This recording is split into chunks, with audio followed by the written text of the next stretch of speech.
Hey, I am live. I've got a show planned. I was gonna say it's a great show. I don't know that it's gonna be great, but it's gonna be a show. No, just kidding. They usually end up being good when I've got stuff planned, and I have stuff planned. It's been really tough to make videos um, as of late, and I think it's just been a number of things, honestly, all happening at the same time. One of those is Thanksgiving. I mean, that was a reason. Also, both of my daughter's birthdays are right in this time frame. We just celebrated my youngest daughter's birthday last night, and I don't know, like it's been nutty. Beyond that, I've been working hard on comics and also with my day job, and I'm strongly considering selling my other business, my window business. It has become not much. COVID was tough on it. It was fine. It was good. It helped me pay off my student loans. It's been great. But part of me just wishes I could sell it off and I don't know, just do comics. So that's been a thing too. I've been doing some window cleaning in the cold. So yeah, that's how it's been. But I'm glad to be here today. I'm glad to be streaming Monday night. I invited a bunch of people in, and so we'll see how it goes. It's possible that we could get so many people in here that we're going to have to do some rotation. And if that's the case, that's okay. I think it'll be great. But I got thinking, I was talking to my wife and I was thinking about how you buy stuff for Christmas and your initial go-to is, well, let's just check Amazon. And then if you start looking around, you see that there are good deals elsewhere. Beyond that, you start thinking, hey, if I didn't have this one specific thing that I wanted, you can actually get some really cool, unique stuff because you're specifically looking at smaller businesses, again, small creators, and you can get some good deals for Christmas presents. So that's the goal tonight. But we are going to talk about this mysterious monolith because now it's become personal. So we'll get into that as well. Let me say hi to the chat. Hello, chat. We have Amit is here. Hey, how are you, Clint? I'm doing well. Ara is here. Hey, what's up? Let's see. Just received Downcast 1 and 2. Hey, thank you for backing. Really appreciate it. Hope you enjoy the books. It's been fun to see. It seems like every single new backer I've been getting that's been backing Downcast has been getting volume 1 and 2. So it's been nice to see that, new readers coming on board. So good to see you. Yeah, great books. Thank you so much. Can't wait to read them. Cool. Yeah, enjoy. I think it'll be fun. I'm working on Downcast 3 right now. I'm doing a little bit of writing for that. I basically, the way that we did it is we broke it down into issues. I kind of like that format because they make nice chapters. And then because you have to think, hey, this segment, this single issue, I need to have action here. I need to have drama and intrigue. I need to have, and it's just the way that you write it that way, it makes it fun. It'll make it a fun experience when they hit Alterna. So we're very close to being finished with 20 pages, which is a really good start to this next section. It'll just be, I don't know, it'll be cool to see it go. So I got some pages from Nacho and I really want to show them off, but I think I'm going to wait. We will hold off on that for a little bit. But it's really fun. Hammer of Doom says, you have the monolith. I don't have it, but it's become personal. That much I can say. Finger the video. I don't know what he's saying. Hit like, everyone. That makes sense. I love alternative books. Me too. And that's part of, honestly, with Downcast, it's been a huge factor in it, is that I've been thinking, to me, I want what I really want. I'm going to just share my hopes and dreams with you all. I want to be the Alterna title. Now, there's a lot of great titles at Alterna, but I think what I want to do is just bring the A game and make it big. So we'll see how it goes. But what I want to do is I want to have Downcast be a continual, ongoing series. It looks like that's doable. It would be every other month though, and obviously, the printers and all that have to work out. But Peter knows this. He knows this is my plan. So I'm going to do that, and then the other component of it is I want to just build the thing in story arcs, and we'll see how it goes. So I have a couple story arcs planned for Downcast, and we'll see how it goes.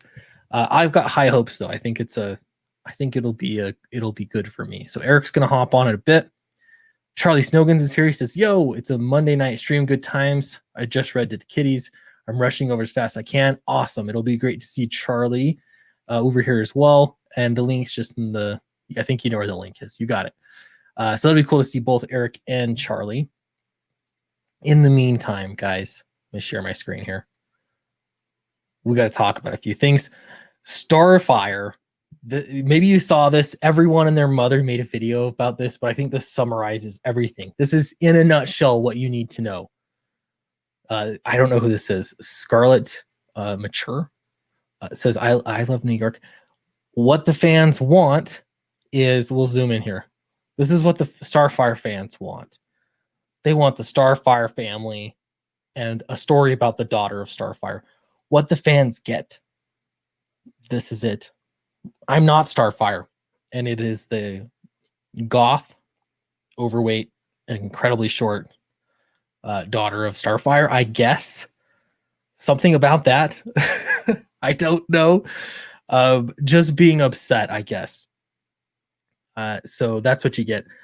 Does it matter? I don't care. It just doesn't matter. I have no intention of reading this book, but it's a little funny. If you are a Starfire fan, especially, like, this is presumably a Starfire fan, this is what they want. This is what they get. That's good feedback, I'd say. Very good. Let's see. Shadowhawk says the first 2 Downcast books were great. Looking forward to more.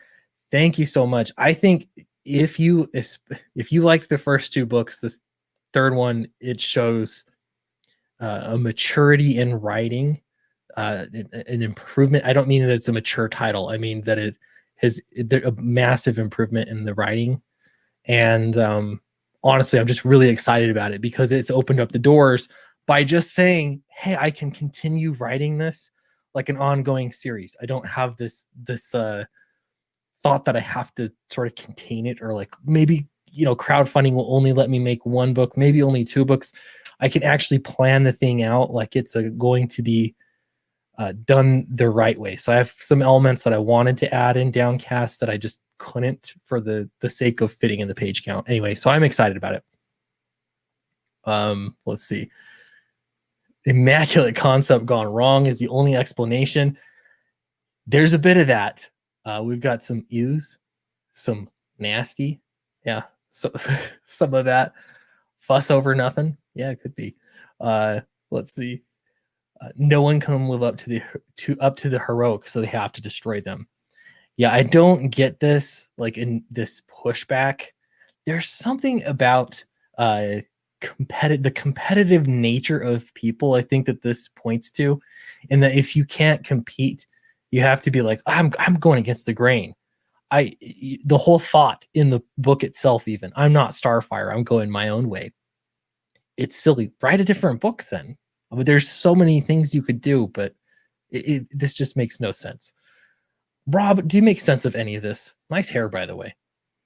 Thank you. You solo. What's going on, man? Where are all your friends at?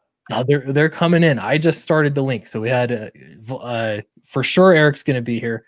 Sounds like Eric's going to be here too, and you're here. What is this? What is this? What fans want? What fans will get? Oh gosh. So if you're a Starfire fan, this is what fans want when you hear Starfire has a daughter. This is what you want, but this is what you've been treated to. So wow, horrendous. There's that. Yeah, this is just the top too. This is just the top of the show. We have a great show planned. And it's getting even better now that Rob's here. Well, yes. Part of this, he doesn't even know. Perhaps. Who knows? You got Eric Canetti's in chat, man. He's a good dude. His art blows me away. Hello, Eric Canetti. I will look and see just on Twitter him posting stuff all the time. It looks like it was drawn in a ballpoint pen, and I'm like, how? Dude, I'm gonna get a cover from him. He doesn't know it yet, but it's gonna happen. Yeah, there's some persistence and I don't know. Yeah, good attitude. It'll get you there. But yeah, man, fantastic stuff. I think Eric said he's got a book coming too, crowdfunding, Indiegogo, perhaps. So yeah, he's a big fan of my How to Crowdfund document. Oh, nice. So I hope watch this space. I hope he does, man, because he has a ton of followers. So I'd be keen to see how he does. Yeah, I'm looking forward to it. That'll be interesting to see. Great artist. Very good. Yeah. Let's see. Rob's been busy today. What have you been up to, Rob? Oh, mate, having arguments with Clayton, streaming on how to draw comics. It's just one of those days. My daughter covered herself in cream, and not like hand lotion that just washes off, like cream you put on like for a bump or a scrape, so it like stuck. Man. Oh, you had to get out like a degreaser or something. That's mate, it was bad. Wow. It was bad. Peanut butter? I don't know. My daughter got slime. You ever get the slime that comes in a jar that it's a toy, you can stick your fingers in it makes noises. My daughter got a ton of that stuck in her hair. Yeah. Nice. And we were like, what do we do? But you could apparently conditioner. You just put tons of hair conditioner and it makes it fall out. So well, that would have been good to know like 2 hours ago. Yeah. It would almost be like more cream, I guess. How are your book plates treating you? So far, so good. I mean, that's I'm telling you, I'm gonna do it again. I think it went well. Mate, I love being proven wrong. We'll see. They seem to work. It'll be interesting to go from the beginning of the campaign as opposed to adding it on. But I don't know. Just a thought. Eric says, yeah, so third quarter of 2021. So a little while, but really that's going to get here quick. So yeah, I really like how he put Q3 and not whatever like season it is, because it's always the opposite for us down under, and we always have to go fall, and then we have to do the mental calculation. It's very taxing for an Australian, my friend. Yeah, there's a I know it was like when was it last year you guys were having all the wildfires that were just like last January, I think, and it was like it's just crazy because I was thinking January, and then oh yeah, of course it's the heat of the summer for you. And speaking of, this is on the other side of the world. Eric Weathers reporting from the North Pole. From the North Pole. I'm out. Ho, ho, ho. It's behind me. We got the Christmas tree up. The little tiny one. There. With the blur, it looks like it could be a large Christmas tree. It's enormous. Yeah. Some of the trickery. I like that. Very cool. Well, so we beat this to a dead horse, guys, but here's the next one. Here we go. This is the monolith. Notice this is not the same one. Just to catch everyone up, the monolith showed up in southern Utah in the desert, Red Rock Desert. Maybe you saw the pictures. Yep. It was shiny. It was alien, gorgeous, maybe. And then it just disappeared. Now here it is in Romania, or here is a monolith. But it is decorated like, I don't know, your average 7-Eleven bathroom stall door. I would say like someone's got one of those engravers and just done squiggly lines on it. Yeah. Like Eric Weathers. Almost like they wanted to polish it, but they only just got started and had to leave. Yeah, I don't get that. Yeah. If it was exactly the same, so are these related, or are they just totally unrelated monoliths showing up? Seeing this stuff makes me want to put a doorway, like just a door frame with a door just in the middle of some bushland somewhere, and just set up video recorders and watch people freak out. I know. Is there a door here? Yeah, people are like, what? Aliens? It could have been those park rangers themselves. I thought about that. Maybe they're trying to promote the park, and so they just put one up and took pictures. They could have done that. I don't know. Yeah, they could have. Yeah. It could be a movie promote. this could be the equivalent of what was the Blair Witch Project. You know, they had all before the movie came out. They had all these news reports going out about these people being missing, the actors, and they made this big deal out of these actors that were missing. Yeah. So it fed into it. So maybe this has maybe it's that. Maybe it is as K Manifesto suggests. Oh, here I clicked on it. There we go. It's part of the Great Reset. It could be the Great Reset. Canada will take over the world. Oh, Art to Bear has a good comment for Eric right there. Dandruff. Skin flakes. How does it? Gross. I collect them, and there's a machine above me that's just making them fall down. That's what it could be. It's one of your children that you're paying a quarter to stand there the whole stream, and it's powdered sugar. That was so good. By the way, I gotta know, French toast. Do you call it French toast in Australia? Mm-hmm. Okay. Are you guys syrup on your French toast or powdered sugar on your French toast? Both of you. I mean, we have it here. We don't really eat it much, though. What is wrong with you? I put literally both on French toast. You guys don't know what fairy bread is. Never heard of Fairy such bread? a thing. Mate, you're missing out. You don't know what hundreds and thousands are. Mate. They're like circular sprinkles. A donut? Huh. We need a Australian cooking tutorial or something. Yeah.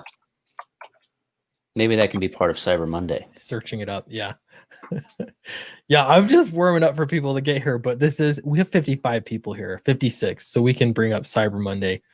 The reason I'm going to do is show you some comics, some deals that you could back or buy, however you're going to get them tonight, and you should they'll ship immediately, so you will probably get them for Christmas, but I don't want to make any promises on the postal system, but that's the plan. So we're going to look at some campaigns. We're going to look at some books elsewhere that are already finished that are shipping out. We're going to do that. And yes, we're looking at the Monolith. And Charlie Snogans is here. What up? Oh, hey. I was out there polishing my Monolith, and it took a little time. And now that it's sleek and stolen, here we all get to be together. It's good to see you all, man. Yeah, it's been a while. Charlie. Yeah. I've been off. I was inspired by what was it, Starfire? Is that what you were looking at? Yeah. And the changes that they put that through. And I'm inspired, Clint. I think we need a redesign. And I'm gonna draw all Kit, Moxie, and Fatal Like Flynn this? as chubby, out of shape, sort of slow, dumpy, heroes that can really inspire us all, normal. To be people. mad at our parents. Yeah. That's my Wicked Witch design right there, actually. Wicked Witch. I like that. Charlie, you have an avatar now too. I like that. Yeah, I just jumped in. I don't have any. The setup is because I was drawing a storyboard today, so everything's not. We're not Comicsgate set up right now. We're commerce. I'm drawing candy bars for Latin America storyboard, and it's a hot chick eating a candy bar. The Latin lovers still know how to do it. They get it. Yeah, still be Nice. sexy. Oh, Delicious. Art is already leaving. It's already going to bed. He's gonna go. Well, you got to polish the monolith. You got to polish the monolith. To each their own, I guess. I guess. So Fatal, we're gonna look through some campaigns. We're gonna look at, you can't, I was trying to think of, is there any way I can get anybody anything from Fatal before Christmas? I don't think so. So I'm not gonna at all even try for that. Disappointment. Disappointment, but I think well worth the wait. I think people understand it. But we passed, this is huge, 1,700 backers. Congratulations, Charlie and Eric. Nice. So we're at 1707. We had a nice little surge the past week. It's been pretty cool to see it go up. What about me? What about you? Nice. Let's pull up your campaign. Did you have a nice little surge? No, I'm saying, what about me? You thanked Charlie. You thanked Eric. No, I'm he didn't here. think. Are you on the creative team, Congratulated. Rob? I don't know, Congratulations. am I? We've got to figure out a way to get Rob's name on the book. That's what we need. Don't Keith feed his Gleason's ego. here too. Hey guys, what's going on? Hello. Hey, Hey, good to see you, Nice Keith. to see you. We are looking. I gotta say, I've dropped this in the alterna room too. I didn't know who was gonna show up, and so I'm really happy to have Keith here. And Keith does have some books that will ship in time for Christmas. I Yeah, have an amazing deal on my campaign. And Rob, Yeah, has- it is pay normal price and get the comic when it comes out. that's beautiful. we'll That's absolutely beautiful. look at that too for sure. We will. In the meantime, let me finish Fatal here. We'll look back at this again. Appreciate everyone backing it. I'm gonna post the link in the chat. This is not a Black Friday deal, but this is just a good deal on an amazing comic. So if you haven't backed it, check it out. If you want the fabled book plate, it's in this collector's bundle here. That Or- page is fire. The first one that you've added, I love it. The black and white, so good. The what? Sorry. This one, yeah. Oh, this one. Yes. That Mm. image is fantastic. I love it. You can also get a t-shirt. Thank you, sir. I'm thinking about Rob, getting I was these thinking of done. you the whole time I drew it. Mm. You are the inspiration for it. He does look like he just rolled in off the outback and he's just shaved off his mohawk and he's ready to kill some monsters the way only an Aussie could. That's it. Yeah. Zombie film in Australia. I could see that. Fatal, or sorry, not Fatal, Downcast. I tried this out, guys. If you haven't backed it, I've got volume 1 and volume 2. There's 2 options there. But I added a Cyber Monday print and card pack. And what that is I don't have many of these. I hate doing this to everyone. But I'm going to big screen me. Wax pack We had it too. cards. This is basically an experiment. I'm selling out of the stuff that I have left. So I've got 10 of these that I'm putting up. I don't have much more but beyond that. So 10 of these With It's a the beautiful wax pack. Vinny Tartamill's beautiful drawing on the outside there. Yes. Where's the wax seal, Clay? It's a pack of trading, like you would get trading cards in the 90s, 80s, I think, maybe even. And yeah, it's just done like that. So maybe you got baseball trading cards. They came in like a wax paper kind of thing. Apparently people collect these. They undo the wax carefully and they lay it flat and they collect them. So trading card set. I think there's 5 cards in this. Got 10 of those. And along with that, you'll get, well, everyone will get a sticker. You'll get the 9x6 Vinny Tartamella print. And this is special. These are the last ones I have left. There's 10 of these, which is why I limited it to 10. So this is the Chaz Wagamont print that was in the first campaign, and they're just extra. I have 10 left exactly. So this will be included in there. And you get to pick 2 of the prints behind me. Now I said random print, but just between us. Just if you back it and you just tell me that you're going to back it, you just tell me which 2 prints you want and I'll include these. If you don't tell me, then I'll just send you 2 random ones, but these are the large prints. So it'll come in a big, large mailer. And yeah, that's what you get. So Does it come with the book plate? unfortunately, no. That would be even better though. I just thought this up like yesterday. So Well, I'm Can thinking. I ask you a question? sorry, go ahead. You've done Downcast and Fatal is more popular. How does that make you feel? Is it good? Is it a good feeling? Or Yeah. was Downcast your baby? Was No, Fatal your baby? Were they all your babies? Clint They're all hates Downcast. What are you They're talking all my about? babies. No, I mean, like the goal is that you're continuing to improve, right? So you you keep moving. But to Do me, you? you know how your boy Zach has Iron Sights, and to me, Iron Sights is his indie book, you know, and then Jawbreakers is his blockbuster book. Mm-hmm. That's sort of the way I think about these things. I just, you know, to me, there's I don't know, yeah, they all hold a special place in my heart. So that's the best answer I got. Better answer than the question. you just wanted to make me sad. That's what you're trying to do. Not gonna work. So there's Downcast. You can check out the Black Friday deal, or sorry, Black Cyber Monday. We all know it's the same. Cyber Monday. Clint, say it with me. Cyber Monday. Or if you back any of the books, they'll ship right away as well. Okay. Flying Fortress. Eric, is this your deal that you have going on? Yeah. Well, I'll tell you what. I have so much. I have a lot I can offer, because you know what else besides the books that I have? I have the books that I've worked on. Ooh. And one of the things that happens with books that I've worked on is I get comps, and I get blurry too, apparently. So I was thinking, Blizzard. yes, I could do Flying Fortress. Obviously, that's available. It ships within a week of order, but I can. Let me turn this stupid thing off. I can offer things like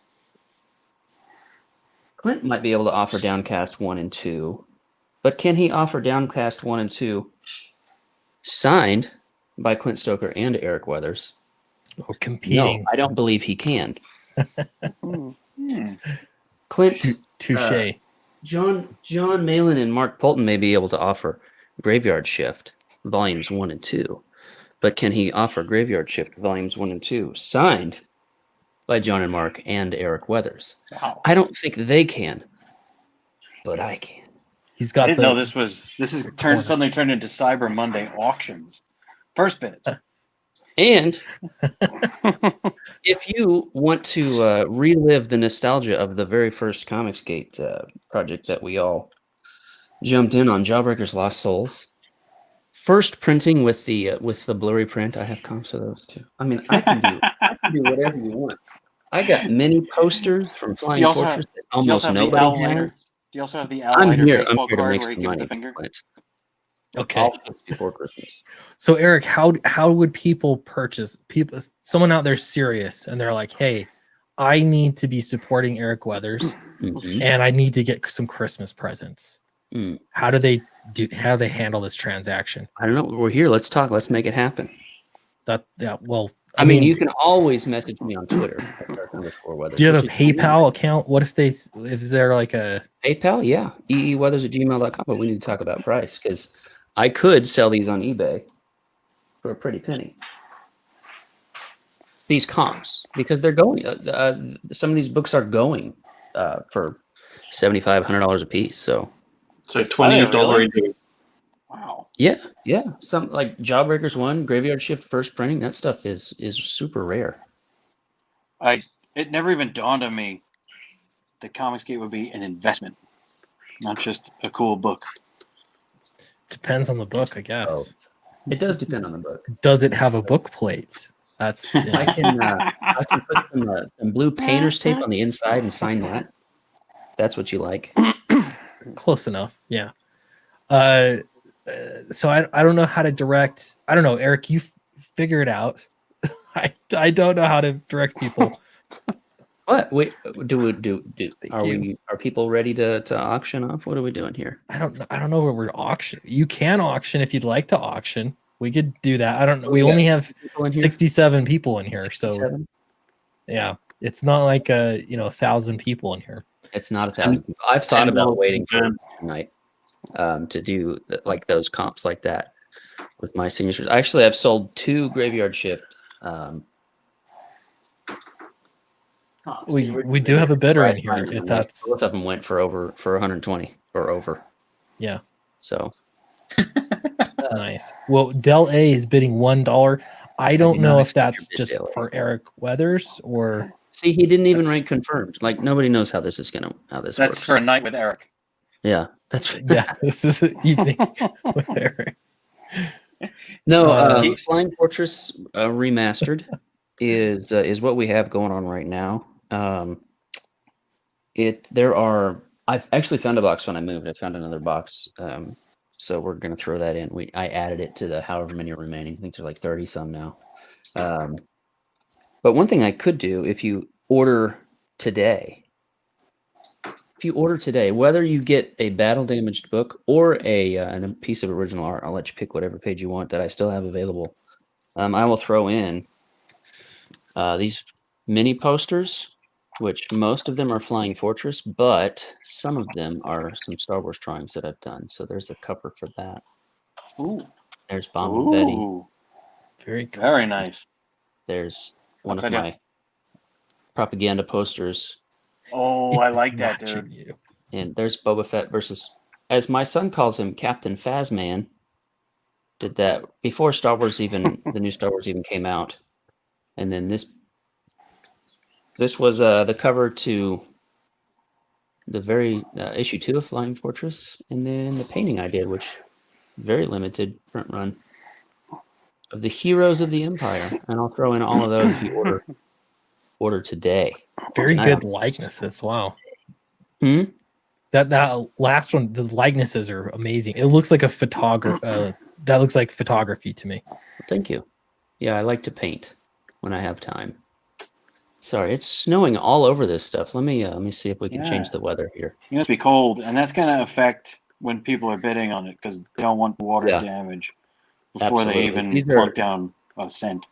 People the were only water damage you're going to get at these are my spittle from when I'm yelling at Clint. Stoker! very cool. Well, so that's the deal. You back this. The main thing really is if you want to get books for Christmas, this is good for World War II. I mean, many people like war stories. Yeah. It's fun. Alternate history. It's thick with 2 C's. This is a thick book. And this is Eric Weather's first published book. Is that correct? I mean, it's republished as a collected edition, but this is your first comic, right? It was my first outing. I don't have any of the original print run of all of the floppies. I have like issues like 2 through 8. I'm missing a bunch of issue 1, I think, and most of the original cover of issue 3. I've thought about splitting that up somehow, but I don't think that there is a feasible way for me to do that, to do floppies of Flying Fortress in a cost-effective way. Yeah, that totally makes sense. Who did we just lose? The alternate guy. What was his name? Keith. Gleason. We lost Keith. Oh no, hopefully he gets back in. I don't know if this is serious or not. Who signed Jawbreakers 1? I'll bid It's got Zach's $25. signature, but I can sign it too because I lettered it. That was the origin of the famous splort sound effect. That's where it all started. When the This gorilla is- gets his eye poked. The eyeball that lands the on his eyeball head. sport. Yeah, Cam knows what I'm talking about, but Cam's not here, so There we go. Keith's back. Yeah, Jasper, Sorry about if that. I don't know what you're happened. Oh, you're good. Welcome back.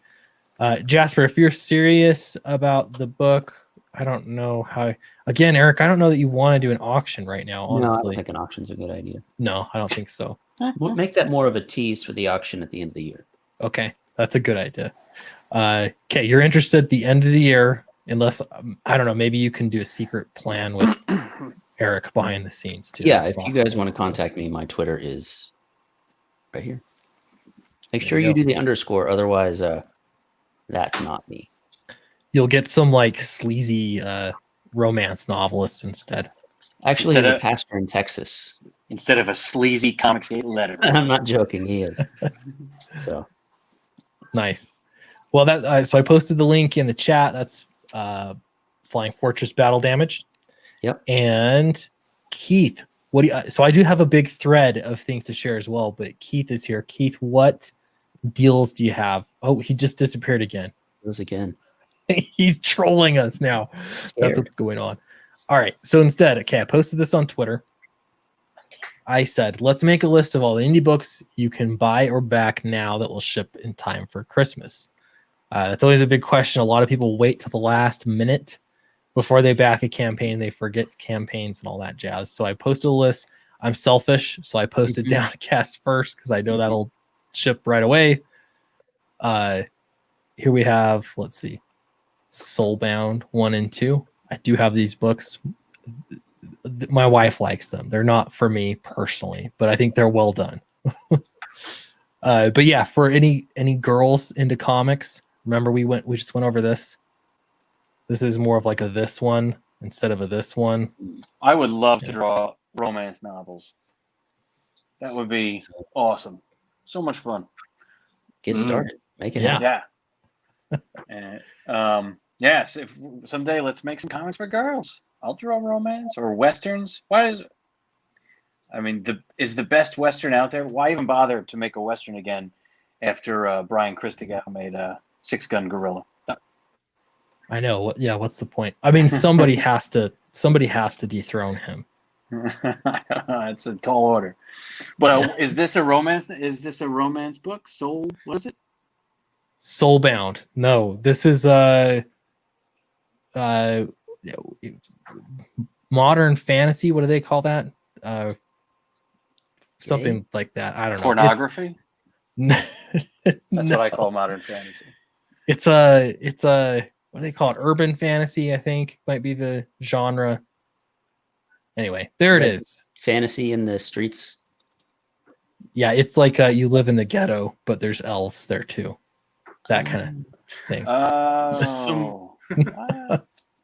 No, it's just like modern. That's the word. I don't know. It's like YA. I don't know how to describe it. Girls like it.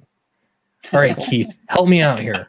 I'm trying to pitch a book for women I don't have any knowledge about. Not enough knowledge about. What's the book? Soulbound. Anyway, we'll leave it at that. Keith, that was my segue. Keith, now I recognize you. This is the camera angle that I recognize you from. Hey, Charlie. you did the cereal box heroes. Yeah, Mighty Mascots. That's right. All right. How's it going, man? Good to see you again. Yeah, you too. It's been a while. Yeah, Bald Brothers unite, man. Bald Brothers, we stick together. Bald stream. Yeah. Get out of here, Rob's on his way there. The side is just starting on the sides. No, that thing looks strong. Are you kidding? No, I mean he's like intentionally trying to join the bald club on the sides. The middle's holding on. That thing on top, man, you could clean a bowling ball with that level. That looks wiry. I feel like Charlie still misses his hair. Like, how long's it been? Every day. There's not a minute.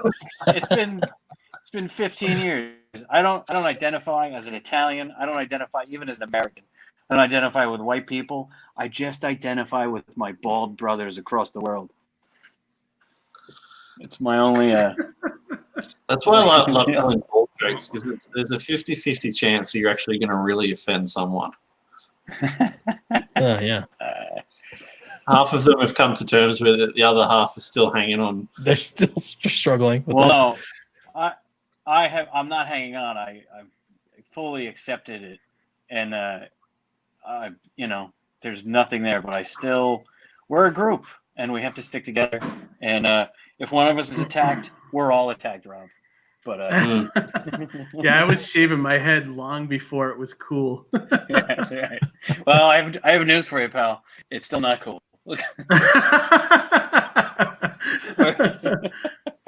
Let me dream. That's right. What else is deliverable in the next 23.5 days? Don't make fun. This is serious business.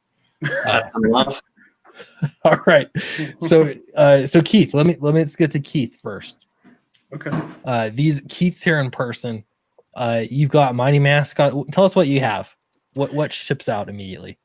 Okay, yeah. If you go to my website, it's recklesssidekick.com. I have a store section there where with all the Mighty Mascot stuff that you can get right now. There it is, recklesssidekick.com. Yeah, and then there's a store section in the menu there somewhere. I'll post a direct link. This is the store. Yep, and all that they can pay through PayPal, and I'll ship out, within a few days, basically. If you didn't back the campaign, the only thing that's not on there is like, the new stuff from the new campaign, obviously. But so yeah, it has the first 3 issues or the giant, and I think you can get the cereal box there too and a sticker. Very cool. So you could add these all to the same shopping cart and save money that way. Yes, yeah, and if it's not set up for that, just email me. I'll just do one shipping fee for everything. I think it's set up for that though. If you want to add more things, I don't know. It's like through Square, so I'm still trying to figure out that whole thing. Cool. Well, if there are issues, let them know. But this is a good deal for a lot of story, really, that you can get for not very much money. So that's pretty great.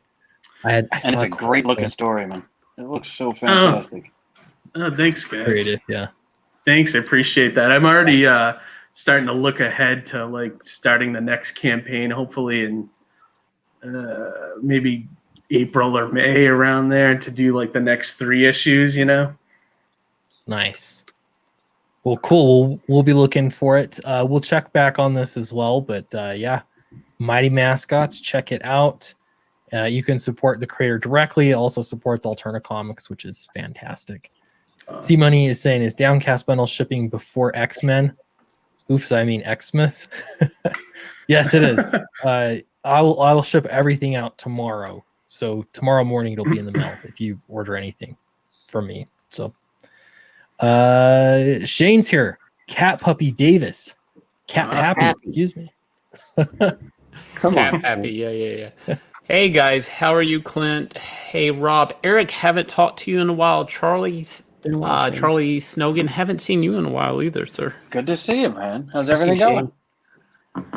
And nice to meet you, Shane. Yes, I backed your book. I backed your book before. I haven't met you though. Oh, have you? Oh, thanks a lot, man. Yeah, Appreciate that. Likewise, I also backed Starlight Cats. Looks great. Yeah, I'm excited. I think I got the cereal box deal. Oh, awesome. Book, yeah. Thank Shane, you. I gotta ask. You have a lot of fans. Whenever you come in here, people are happy to see you. Do you call them the Shane train? No, that's just something from my live streams comments. It's just a running gag, the Shane train. People call me everything. Have you had the clones over here yet? No. Who? No. There's a bunch of people clone Shane Davis's have multiple clones accounts. They run around and they run around in a lot of people's chats. So sometimes people can't even tell if I'm in the chat because we all have the same. Yeah. I did run into to clone Clint Stoker, actually. Yeah. Last week, 2 weeks ago, something like that. Yeah. That was fun. It's pretty funny. I was like, what did I just type in? No. They fooled me. Yeah, no, sometimes I get shocked by I'm like, what? And I'm making sure that Yancey's not in my account typing thing. I don't know. It's funny though. Yeah, guys, Cyber Monday, right? So you guys had some deals going on for Cyber Monday or no? We got some deals. We're going through the list. Rob has got deals too. If you live in Australia, we'll look at those. But I also want to look at Starlight Cats too, because it doesn't matter if it's going to ship before Christmas. We'll still look at it. But that's sort of the reason for the season. So hold on, here, I'm gonna pull up more. All right, so Rob, let's get you. Rob, you have your campaign right now. Oh, Clint. I've got too many tabs open. Replicator 3. Why are you down the bottom? Why are you not up the top? I'm being a gracious host because it bothers me when you're talking and then I come up and I put something over, like I put this comment over and it covers my the bottom guy's face. So Shane just got on and he's talking and then I'm covering his face. It just seems rude. You move Charlie down to the bottom because he doesn't have his camera on. That's true. He doesn't. Right now he's just a voice. There you go. There, that works. It's always that's always all I feel like. Just a voice. Just a voice in Clint's head. Yeah, it's like constantly like, ooh, look at that guy's hair. We should kill him and take his hair. No. Why do I feel like you're talking about me? Oh, you have the best hair we know. Excuse me. It's it's because Eric's back window is so easy to open. Let that settle in. My haircut has its own name. People have called it the Rob Hawk. The Rob Hawk. I love that. You have arrived, my friend, when they're naming a haircut after you. Yeah, they like it because it's never straight. It's always crooked off to an angle. Yeah. It's more visually interesting that way, I think. Yeah, so if you're new to Replicator, just pick up this copy here. All 3 issues, $46 US. Kanan White, Aaron Alfecci, and Clayton Barton. Sensational art.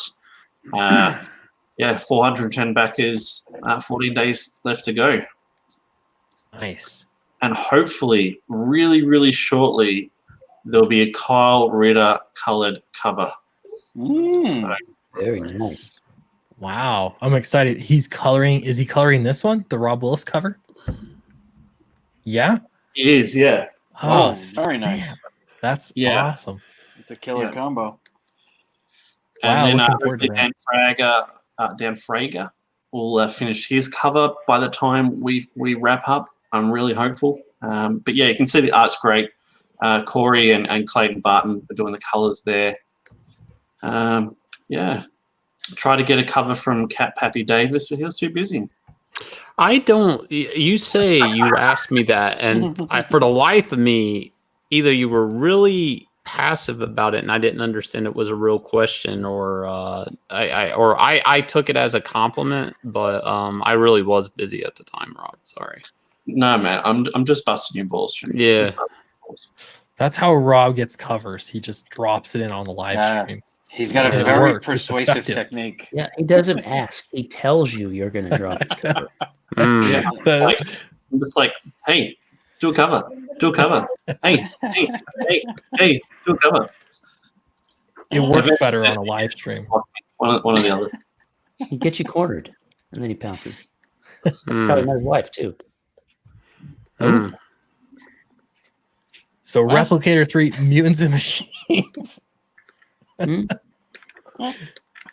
We'll just live on Indiegogo. Check it out. Looks good. We got to look at Starlight Cats too. We'll pull that one up over here. Both looks amazing. Eric, you guys have any monoliths? Oh, sorry. No monoliths. No. Is that thing real? Before we go forward, is that real, or is it bullshit? I The mean, monolith thing. I don't know. I feel it's like an elaborate promotion for something. It could, it could be for a movie or something. There's going to be some alien. I saw an article saying it was like a leftover prop from Westworld season 3, but no wonder it's so boring. I don't know. Yeah, yeah, right. I know. I dumped that show after season 1.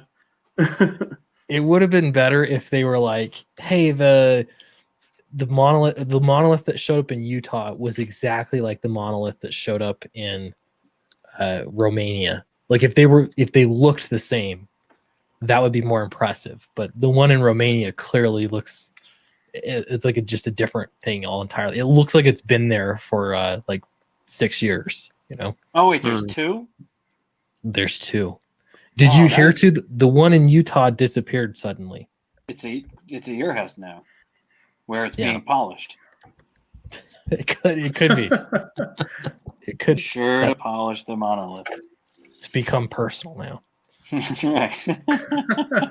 Well, if the monolith's being polished and it's not personal, then something's up. Hmm. You never know. Usually, Right. usually it is personal.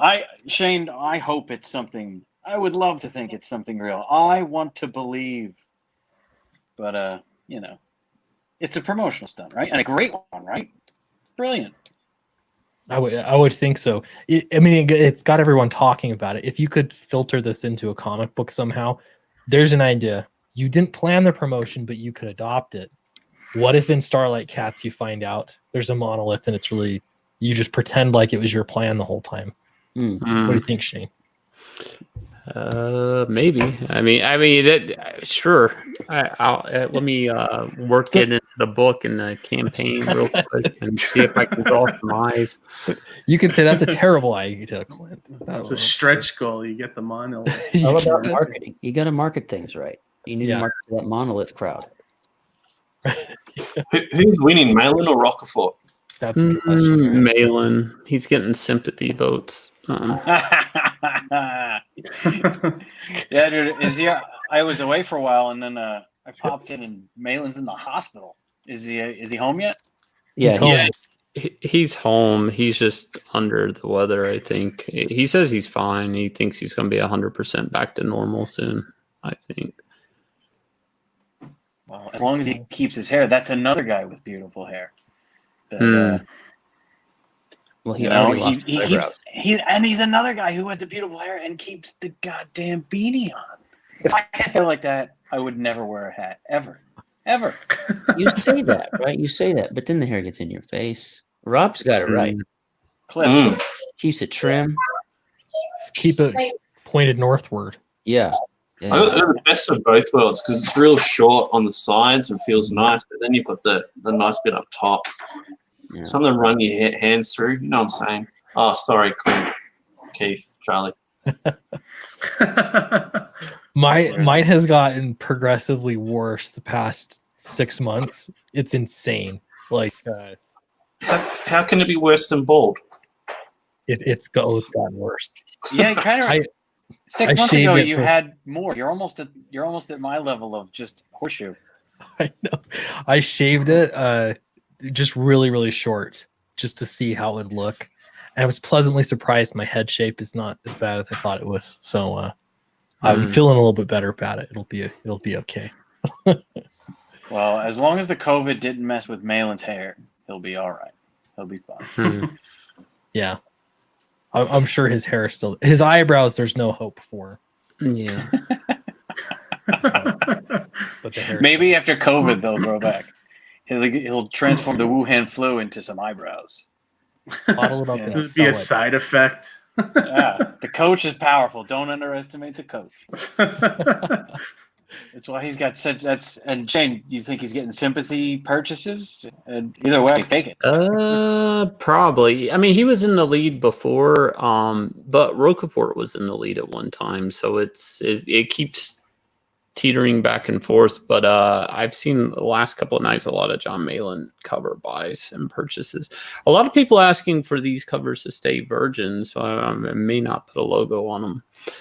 Because I've had a lot of comments asking for them to not have logos on them for some reason, which is weird. Like, but it's a thing. I mean, DC does a lot of their variant covers without logos, so They're cool. I mean, both covers are awesome. They're really cool. I feel bad if I do go the Virgin route though, because obviously Kenneth left room for a logo in there. So did John, but I don't know. I've had a lot of requests for that, so I may just go with what the fans want and not put a logo on them. I just put them up and I wasn't thinking about it, but whenever we release covers in the direct market, usually we don't put the logos on when they go in the catalog, unless you've worked the logo into the artwork somehow. Like I wasn't thinking about it, but I wonder if me putting them up without logos is what's getting that request. Normally when you put up covers for campaigns, you usually have the logos on them. Generally, yeah. Some people don't even have logos made before they launch. So Yeah. Yeah. kind of can go either way. Yeah. I think I'm going to go with what people ask for the most. Eric, I had a quick question for you. Maybe this isn't not the time, but you worked on the Cyberfrog ash cans, right? The Wreck Planet Ashcan, yeah. Well, I'm talking about the lettering on the ash can. Do you letter that 2 different sizes if it's a smaller book? No, you wouldn't need to, Okay. because everything overall is smaller. Yeah. Like I didn't do the Amphibionics Ashcan or the 1998 Ashcan. That was before Ethan hired me. Okay. But I actually have them here. I don't believe that it's any different than the full size. What a full size would be. Well, I take that back because that's a good question. I've never lettered it. I've never lettered an Ashcan knowing it was going to be Ashcan size. So one time when I was working at Marvel, I was working on some all ages Spider-Man books that then would be collected to Target in like a type of more manga size volume. So they lettered it like an old person needed it in the floppies. So it was like it was blown up in the floppies. So then when it would shrink down, it would be back to normal size. It was kind of weird. That's why I asked. I could see that being a problem with covering up too much artwork, though, because the images are smaller, but if the text is still, I don't know if it would necessarily be that big of a difference, because I have of course, I don't have terrible eyesight, but I have my Oz Ashcan, and I lettered it as if it were going to be printed full size, and then I printed it out not full size, so it's still readable to me. It's legible to me. Of course, that's blurry, but so it was the snow though that did it. It was the snow, yeah. So I don't. Yeah, I think you would just letter it as is, because from what I can tell, the size difference between a full size comic and an Ashcan, really in readability, I don't think is that different. But that's actually a good question. I'll look into that. Well, I was just curious because I'm probably going to have the Ashcan done first and that to you to lettering, but that's why I asked. This is probably not the right time to have this conversation. I thought that was a simple. They honestly do. They do.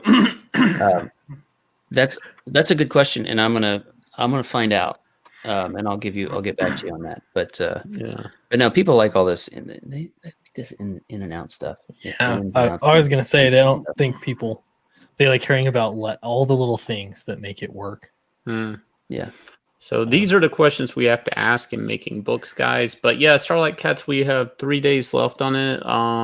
We crossed over 75,000 last night or early this morning. Congrats. So yeah, I'm hoping to move this thing up the next couple of days. So I'm going to be pushing hard on it the last couple of days. And a lot of things are going to come down on the campaign. I think we're going to go in demand, but I don't know how much stuff I'll leave up when we go in demand. So if there's something you're looking at, you want to jump in and grab it now, because campaign is going to be trimmed down a lot by the time we're done, if anything stays up. So I'm excited. I've been working on it the whole time, so I'm hoping to, just chop through the pages and get it looking really good, get it put together, and get to the fulfillment stage. Nice. Well, cool. So I'm going to post a link again for Starlight Cats. And it just looks like a really great book. Fun for everyone. I like all ages in its true meaning, but I don't know. The connotation always is that it's for kids, but it's really for anybody that likes comics. So. Yeah, we have dragon type monsters, alien rat monsters, spaceships, mechs in there. I've added some new artwork where there's some robots, Catamus Prime I've shown and stuff like that. So it's a fun book in the sense I get to draw a little bit of everything. It's not superheroes though. Like I will say that I have no superhero type characters in this, unless you count the cats as being superheroic. But definitely robots, spaceships, alien cities, stuff like that. All that in the book, I'm very excited about. just to get to draw all these things and flying cats. So, Shane, did you do that on purpose? Were you just sort of up to your eyeballs with superhero stuff? I definitely like drawing different things. So yeah, I had just drawn like a superhero book for 12 issues, straight. So, and it was a team book. So I was kind of, I don't know. I didn't like the team stuff so much, drawing like, so many, because it was a pretty big team, like 7 characters always mushed together in a panel. It just kind of, at that point, it's like you're stacking bricks. Like, how do I get everybody into a frame or, rotate the camera around? It really became problematic. Like, and I was like, I could take a break. The cat stuff is weird, though. I mean, thank God they fly, because I can kind of lift them in and out of frames, and they're standing upright.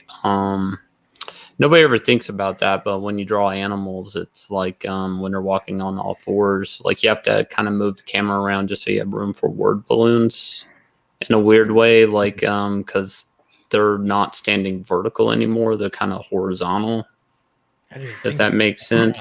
Yeah.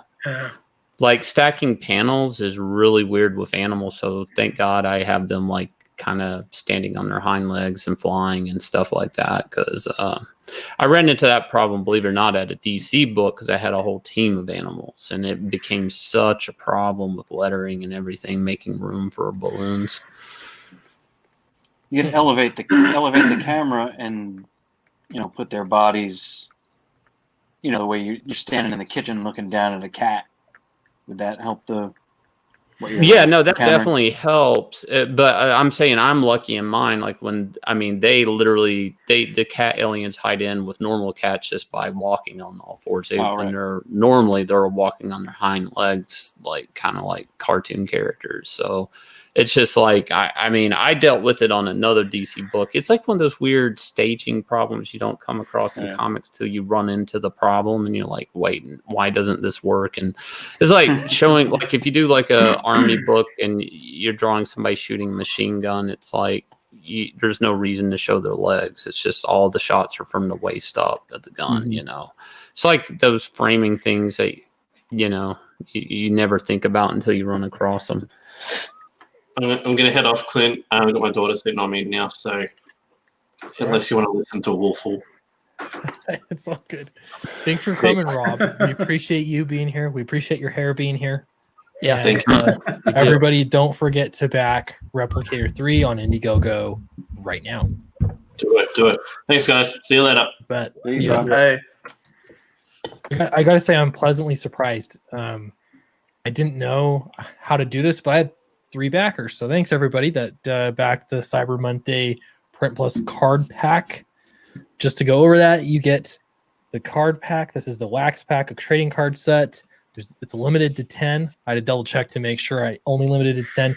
You get the Chaz Wagamont print from the first campaign, the Vinny Tartamella print from the first campaign, and you get, it says 2 random large prints, which are these prints up here behind me. 11 by 17s. But if you just email me with your backer number, then you can just choose which 2 you want. So, but if you don't, you'll get 2 random ones. That'll be fun too. So appreciate everyone for your support. That's great. Did I just kill it, everyone? Yeah, you did. All I could think of was, and thank you for your support. It was my brain locked on that. What was that? Was that the Bartles and James? Bartles and James, yeah, I think so. Yeah. I don't even know what word you're saying. What is it? Is it something I'm too young for? First of all, I think it's too old for you, but second of all, it's about alcohol. So there's Oh. Do they even make that anymore, Charlie? Do they even make that anymore? I don't know. I don't think so. Maybe it's just lost the time with Zima. Yeah. Zima. I got so sick drinking Zima once. Just never drank it ever again in my life. It was good. And I think they went out of business because probably in the early 90s, everybody had the same problem of getting sick drinking Zima. Oh yeah, it was miserable. Yeah, they did bring it back, I think. Last year. Really? Somewhat recently, yeah, they brought back Zima. I just I don't know if remember still around again. there was it was a Saturday Night Live when Kevin Nealon was the news person on the Weekend Update, and I remember he had a thing with Zima, and he took a sip of it, and he's like, "Yep, tastes like zit." Oh man. All right. Well, so I'm transitioning here. That's the best I got. Back to my list. This is my thread on books. By the way, if you have a book that will ship before Christmas, ship immediately, you can find this thread on Twitter. This is on my profile. This is just everybody promoting their books, basically, that'll ship immediately so that you get them for Christmas, assuming that nothing terrible happens to the postal service. So, Captain Love. Have you guys seen this campaign? I know this one's been around for a little while. That guy's good, and that book looks great. Yeah, I had him on my channel when I very rarely stream. Yeah, he had me on his channel. I believe he was there. Everything gets mixed together, but I was on either his stream or another stream. I was on with him, and he sent me a copy of this. And yeah, it does look good through and through. The book, it looks really good. So his name is Drew, right? Drew. Yeah. And we talked to him, Clint. We talked to him on Facebook Live or something, right? Oh, was that it? Streaming? Yeah. That might have been it. Yeah. We did so many streams. They all blur together. Do you get that? It's the last 3 months just blurred together.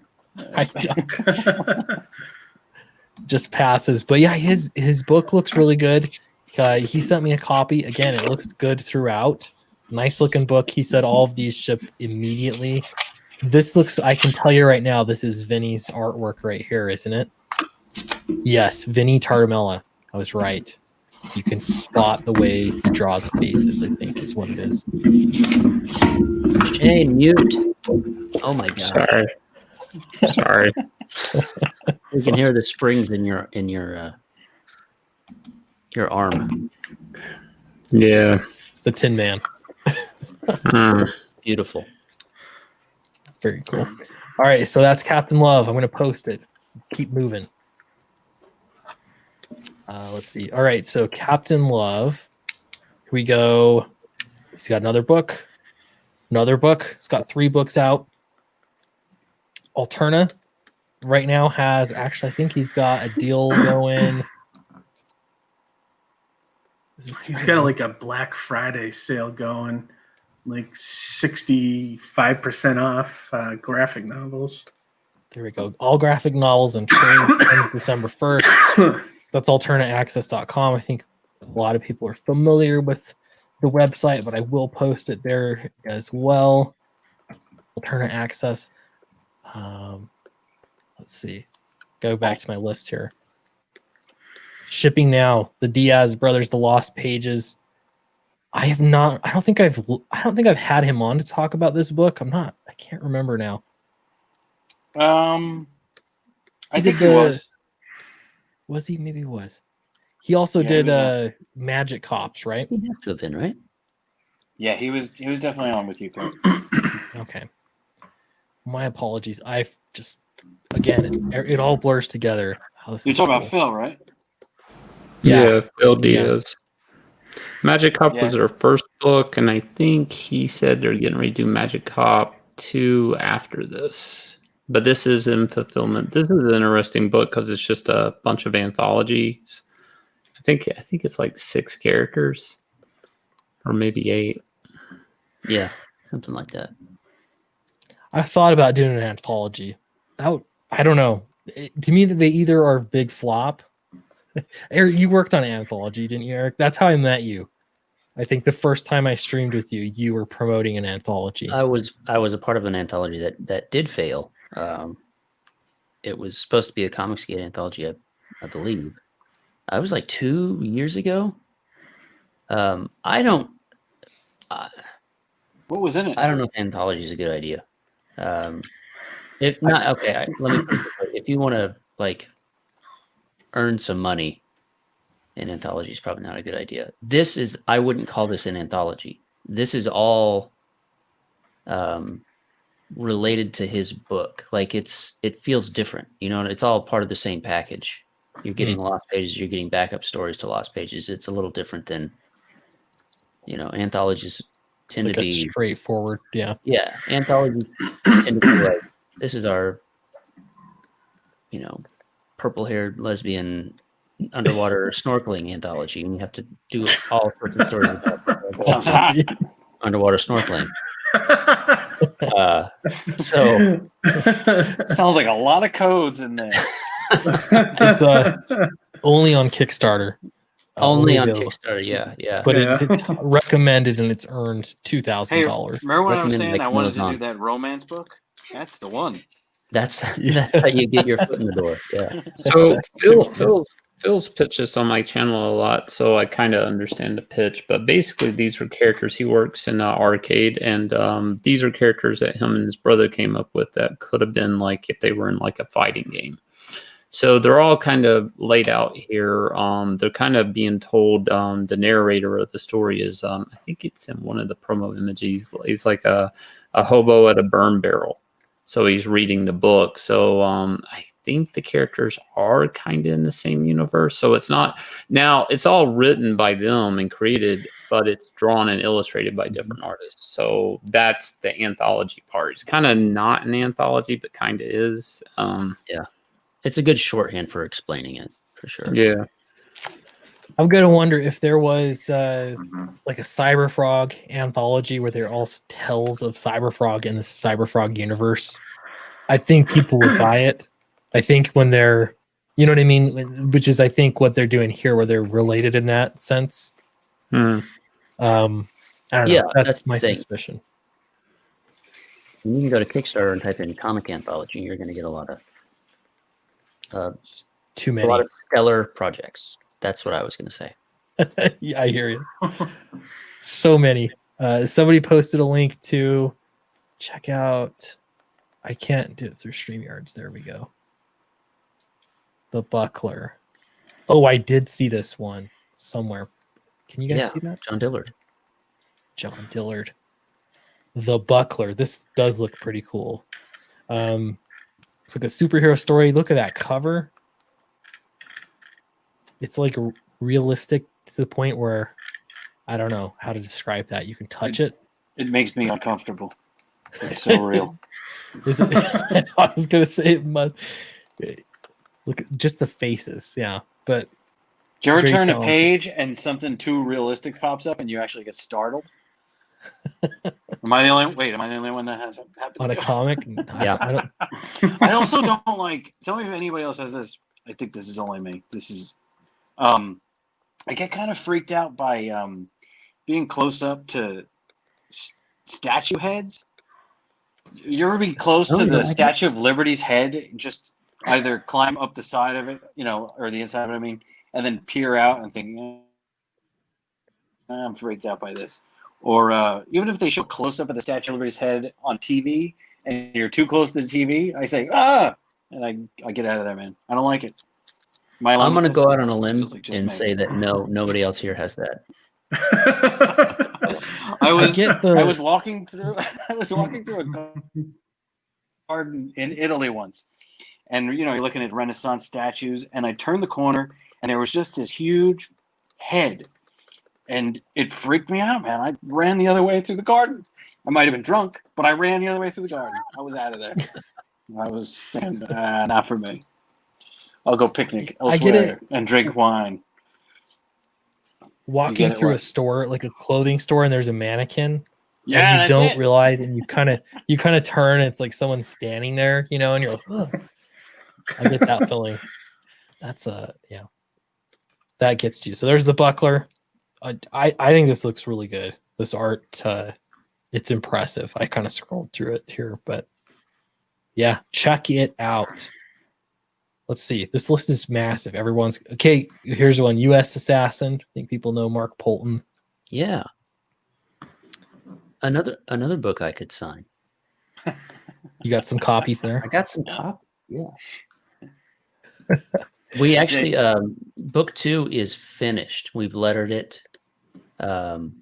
I've actually lettered the preview of book 3 as well. So that book is going to be shipping real soon. Very cool. I'm going through these fast now. I told people I'd post them, but they're an awful lot. Zach Friday sale is ending. I think tonight, 4 hours left. $17,000. That's pretty good for stuff he just had sitting in the back. That's great. And also, not for nothing, Zach Friday is a good name, man. Yeah. That's the star of a comic book right there. He posted that on his YouTube community page that someone in the comment section mentioned it, and I thought that was pretty good. So check out your boy Zach Friday sell. This also ships immediately. I backed this because I missed these Theosophy books. Speaking of Theosophy, hello Vaughn. Wait, what's in the?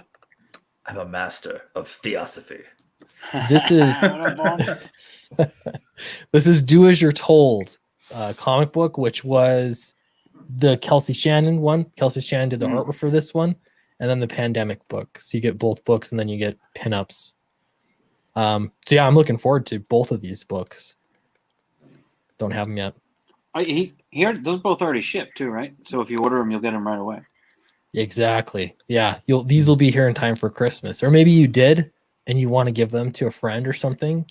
Great excuse. Nice. Yeah, man. Tis the so. season. Tis the season. Absolutely. Vaughn, I was talking about you today. I'll have to tell you off air. What you be saying, man? What you be talking about? About your book. Good things. Oh, cool, man.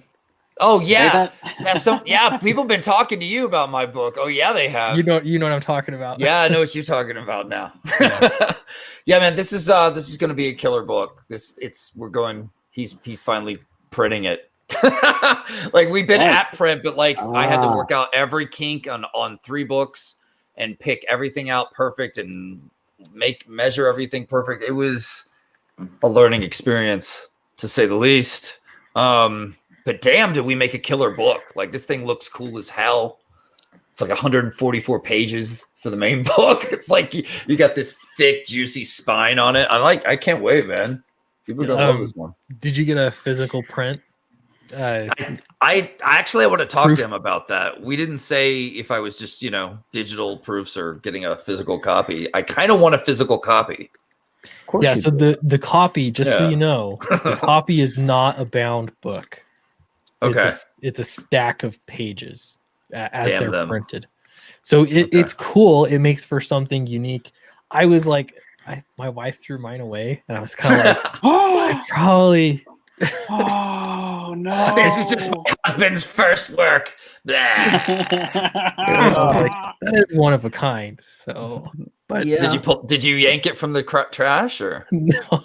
He pulled it out of the fire. Yeah. So it is lost. Oh man, the lost works, guys. It's probably out there. sitting somewhere with that monolith wherever it went. It's probably getting recycled into some douchebag's COVID mask or something right now. Could be. Thanks. That's possible. Yeah, but I don't know. It's fun once you go through that printing process. It seems like now the prospect is switching printers. I gotta say, because I was thinking, I'll look for a local printer. I love the API did a great job, but I want to look for someone local. And then it's all these little new things that are different, and I'm just like, it's just not worth it. Like once you have it figured out to make it work smoothly, it's just you don't want to mess with it. So it can get a little hairy. Eric worked his ass off with me and helped me and taught me amazing things about this process. So I just want to say thanks again to him on air. I've thanked him a million times behind the scenes, but I just want to thank you, Eric, because he's been amazing with helping me, and he's also fixed a lot of kinks that we had to iron out to make a perfect book, because he has been amazing to work with and he loved this book. And I think that's going to show in the final product too. So his letters are killer. I'm looking forward to it. Yeah, I'm looking forward to it. That's all I'll say. I'm looking forward to it. Okay, so Eric Weathers, also the guy that is behind this Flying Fortress Battle Damage. Turns out if you back it now, you should get it in time for Christmas. Ooh. taking no responsibility for the postal service, but that's my disclaimer. Hey, and like I said, if you back, you're gonna get the stack of mini posters. So, do I need to add just a tier with that in there? Or I don't know. I wasn't sure how it would fly, but I did the extra tier here and it worked. I mean, well, like 3 people backed it, so it's kind of late for a Cyber Monday for that, I know. This whole stream is a bit late. I thought I could have put some thought into any of this, but here we are.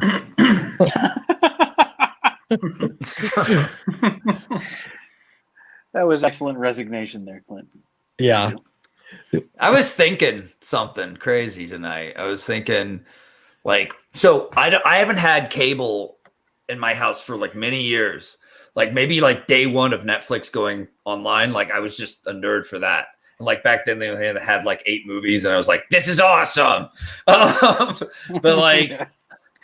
now I haven't seen commercials. I don't see commercials. I don't I knew that stuff was bad media back in the day, and I didn't want it in my life. Yeah. It was I didn't like it. So when I go to my parents, I get to see where we're at, and the commercials are something else, man. Oh my God. Everyone in America is in an interracial relationship overnight. Okay, that's cool. Or everyone's black. Everyone's just black. Everyone's black. So that's what the left wants you to look at all the time. Okay, whatever. But it's bizarre how much it's changed in such a short amount of time. And I get to look at it and study it and just, be amused, whatever. And then I come here to YouTube with you guys, and I realize this is where smart people come for that unfiltered content, so that they can get away from that shit for a while. We're the other side of the television. You know what I mean? I love that. On the inside of those. I'm making one right now, and they're not flying. I'm making a commercial right now for a candy bar in Latin America, and we still are making hot chicks for Latin America. It's the commercials in America that are just. I'm making this candy bar spot, and there's a beautiful lady, and there's a. What does she do? What does she do to the bar? What does she do? I can't even tell you. First she polishes the monolith. Then when she polishes the monolith, then she puts things in her mouth. All right, this is a family show here.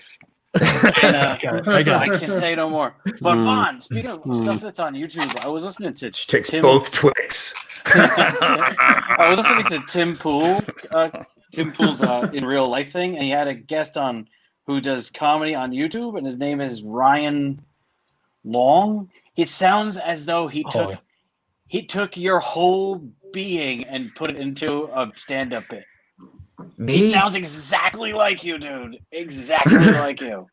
It's bizarre. He sounds like a low T version of Fawn, I would say. I have a low T twin. You don't know who he is? I can't wait to pick on him. Huh? He exploded I don't know, just over the past couple months, I think. Yeah, his video went huge when he did the 2 dudes. One's wearing a shirt that says racist, and the other guy's wearing a shirt that says woke. And they're agreeing on everything. Oh, yeah. He sounds exactly like you, dude. He sounds just like you. And even his sense of humor is pretty close to you. All it right. sounds like Vaughn's younger brother went out there and started a YouTube career. Yeah, and got famous, and I'm just over here, playing with myself. You're just selling a huge amount of comic books and playing with Seesaw Girl? Yeah. And playing with Seesaw Girl. Yeah. You don't have to. You're a lot of seeing and sawing. You're out there running through cornfields, enjoying. Yeah, I'm having fun, man. Yeah. I'm having fun. Yeah. Life's good. I'm actually having a damn good time, man. And making comics is the most fun I've ever had, creating stuff, and especially getting to collab with people like you guys. It's exhilarating. I'm having a lot of fun. Cool, man. I'm excited for Monster MD. Do you know what? This is a tough question. Do you have an idea of when your books are going to arrive? No. Okay. I worked it so more stuff was stacked together on shipping. So it's going to cut down on shipping. He worked to make that happen. So I'm getting a better deal on shipping, and now it's print the books and get them to me ASAP. So I guess hopefully tomorrow or sometime soon, he'll give me some dates, some estimates. Cool. Are you doing a Very foil good. stamp or just UV? I'm just doing spot UV gloss. Good call. Wow. The foil stamps are so nice, but Yeah. that'll save you a lot of time, like on the turnaround time. Oh, okay, good. Yeah. I Cool, man. almost put a green like foil around the main logo. I think that would have looked so flashy and cool, but it's like we'll do a spot gloss on it. It'll still be pretty and bounce, look good. Honestly, I think the spot gloss is the star of like just books. It just looks great. I mean, it takes a little bit of thought, I guess, on how you want to approach it, but It's like a sexy woman because like if you do the matte and then like you run your hand over it and then it hits the smooth fucking spot gloss, like it's hot, man. I like books like that. you just described my head right now. So. Sexy. That's a sexy head, man. I didn't know my head was this sexy till I lost all my hair. I got in there. This thing is nice. Ooh, Call the That's sex not- toy makers. We have an that's idea. spot gloss. Spot gloss. Clint's head. I do know. Call, I do call know it the that Mormonator. if and when this all falls out, I do have a good bald head. Of course you do. I do, Yeah. because you know what? I used to just shave my head, so I already know. What, when you I were like a that. sniper in the military? Yes, when I was a sniper You guys are all badass. back in Vietnam. Can't even help it. Nice, just a lowly shrimp I farmer. call it the Chris Kyle. Zero dark weathers. That's what I'm gonna call you. Mighty Mascots is available right now. You can get it for Christmas. You can get all the books for a very reasonable price. I think this, Keith, why don't you tell us a little bit about it? Here, is this the whole shebang Yeah, so far? the 100-page giant collects the first 3 issues together. So if you don't want to buy them individually, you can get them all right there. And then I have the cereal box from the campaign if you want to buy that just separately, and stickers of the Boxer Bear. Yeah, basically cereal mascots fighting crime, basically. I All love it. ages. All ages, kind of like Starlight Cats, where it's like all ages, but not like the horrible all ages books, like a true all ages book, Yeah, it's not like There you just go. geared for kids that you have to stomach it to sit through the movie. This Mm. is Yeah, like, it's like you the can books enjoy it. Marvel put out in Yeah. the 80s, where it was like, it was for kids, but it wasn't, it was for everybody, basically, yeah, Nice. I like Broad that. appeal. Broad appeal. Yeah, Totally. broad appeal. Yeah, exactly. I'm reading through the Daredevil omnibus from Frank Miller's run in the 80s, and it's such a good descriptor too. I kept thinking like, man, it just works. Like if you're Yeah. just reading I it have as a that kid, I get it, but it also worked for adults. So I don't know. I'm like somewhere along the line, it seems like that is kind of missing. Yeah, something that definitely. feels that. Well, It's I like feel a that's- sensibility. It's like That's what we did you know. with Fatal, right? It's pretty I fun. think so. Yeah, I think so. There's no limiting principle in there. How do you mind if I ask, like, how far are we along on Fatal? Like, I wanna know. I want details. We're past Yeah, halfway. I'm on that too. No, Okay. that's good. We're past halfway. Maybe there's 25 pages left to go. I don't know exactly because the way Around there. the way I'm numbering the pages is actually in scene sequences. So there's actually one just sort of titled action intro, and then there's this middle part. It's numbered differently, and then there's a middle action sequence of 10 pages, and then there's the page that's on the top that isn't the cover. That one on top, it's just that middle. That sequence is called Flynn dragging because he's dragging a ruined spaceship and a dead monster. So that whole sequence is called Flynn dragging. So then they all fit together, and when we talk about the story, we'll add a page to the front or the back of each sequence, and sort of then they'll go together, and then we'll say, oh wait, this will work better if we add one more conversation up here, to sort of So the scenes That's will really miss. interesting.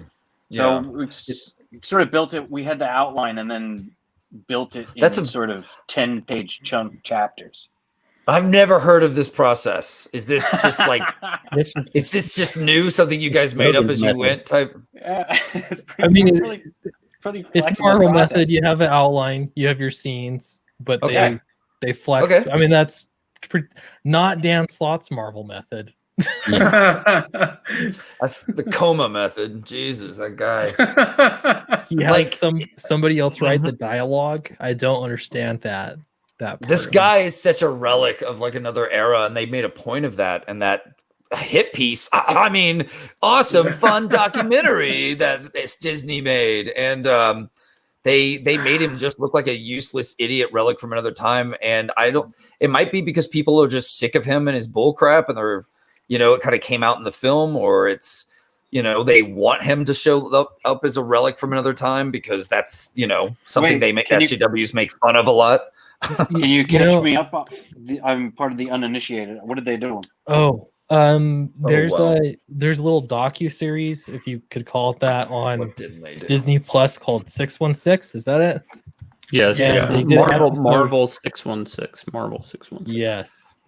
Yeah, they did an episode called The Marvel Method. And the way that they approached it, here's my angle on it. I think that they made it thinking this is going to go on Disney Plus, and this is for people that don't read comic books, that see comic books as this little silly Cosplay moment. medium. Yeah, that nobody takes comics seriously, and so they tried to emphasize that. And it was all about Dan Slott writing and his process of making this single book. And it turns out his process is just avoiding doing any work at all. so he came up with an idea, I guess, and he wrote out an outline. The artist did the whole thing Marvel method, and then he has a different guy that they pull onto the book to write the dialogue. So, It's Well, like, but wonder it's like if he's even writing it at this point. and it's his only job. It's his only job. That's what drives me nuts. Like that's Yeah. all he has to do is Yeah. write a shitty Iron Man 2020 comic. He can't even do it. It's 2 months. I know that it's What just a turd. it's crazy. And so all the comic people are like, I guarantee there are tons of people out there like, I would kill to have the chance to write that book. Yeah. And The worst part about it is Christos Gage is a really good writer when he does or competent writer. He works outside of comics too, like in video games a lot, because he just doesn't get enough comic work, right? So yeah, the fact he had to come in and mop up. One weird thing I came across with that when I was trying to do some research on it for a video is that I guess Stephen Wacker was a producer of that series. He had left Marvel Comics to go work in animation, is what I had heard. And I guess he was just a producer of that series for that. And he was his editor on Spider-Man, and Spider-Man is a weekly series. So I don't know if this was a hit piece or if it's been edited to be a hit piece as get you back for being late with your scripts for years on Spider-Man. So I don't know. That's the real question nobody's talking about, is why was one of his old editors responsible for piecing that thing together? that is interesting. So, Yeah, what is it? 'cause I true? imagine, like, he doesn't even he's want to do always- his own work. Oh yeah, it's true. He confirmed it. I mean, I don't know how many books, and he says they always credit the writer. It's not like a ghostwriter. They credit whoever works on the story with him. But it's just, I don't know, it's strange to me because plotting is one thing, but if you're when you're the writer and there's literally no writing in the book that's yours, that's weird. So he was even passing that off to so it went from Dan Slott loosely, then from my understanding to Pete Woods, and then maybe Pete Woods would go back and forth with him. So he's already cooking up the pages with Pete Woods at this point. It's not like some type of tight script going to Pete Woods, and then from Pete Woods figuring out the panel breakdown and the pacing. Then it comes back to Dan Slott, and then Dan Slott then needs Christos Gage to come in. So Christos Gage then writes the dialogue, and then Dan Slott's like, no, this is what they should say. And it's like, so basically then Dan Slott was editing this. Yeah. So it's like he was altering the dialogue enough that he was contributing to the dialogue, but he couldn't figure out the dialogue. But you're not even sure how much, nobody's really even knows how much Pete Woods did to the script. That's the other thing. And then that was a mess. I guess Pete Woods, the whole time, he's like at the beach in a camper. And I was like, is this guy homeless? You know, like, because I knew he had a wife and kids, and I'm like, is he in a divorce? Is he homeless? And I make the comment, and it's true. It's like if he's at the beach homeless, or if he's in an alleyway in New York, that doesn't make him any richer.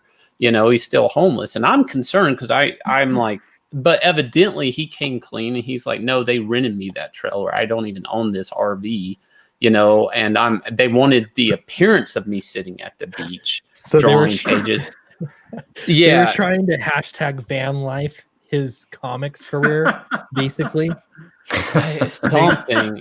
They wanted to make it look like he's Instagram living life. the dream. There's like Yeah. solar panels on the roof and Pretty much, yeah. So, So I it have was- to wonder too Amazing. if they kind of played up the Dan Slott being a total buffoon, you know, because they had him sort of acting in some of those parts when he's writing, you know what I mean? And I don't know, like I think the facts seem to be, he didn't deny them on Twitter, he confirmed them, but I don't know, they really played it up to make him look like a buffoon. Yeah, it sounds So- concocted for entertainment, but like they put the guy in the van to make it goofier, and this fat buffoon up front is saying he's essentially saying he's the creative director, not a writer. So that's the weird thing. The guy in the trailer parking at the beach and drawing at a picnic table with the ocean behind him, it seemed like they were trying to play it up like it's so great anybody can draw anywhere, is what they were trying to illustrate. But being a comic artist, and especially with a Cintiq, doesn't the sun mess with the screen a little bit? Like it didn't make sense to me. It didn't make sense to me, and I'm like, you know, why is he sitting out in the sun on? You know, it just seemed like I don't know. It didn't make any sense. Erosion is a bitch. Yeah. It's interesting once you see it, like the guy that maybe it was a career assassination by his old editor, like, you know. Yeah. Because that's the thing, you could edit that way and maybe it looks in a different light, you know. Except he is infamous for being late. And it's just kind of like it was coming out. Like, do you guys remember on Ethan? Ethan had him on forever ago, and they were like, "What's your advice to writers, Dan Slott?" And he was like, "Put on pants." Like that was it. That was like one of his big pieces of advice is like, you have to put on pants or else you won't get any work done. And when I heard that excuse, I remember thinking like, this guy doesn't wear pants a lot. Like he just sits around his house, pantless, miserable. It's like every morning, should I put, it's just a Russell, should I put these pants on? Yeah, and Tom Brevoort's like, Dan, get the pants on.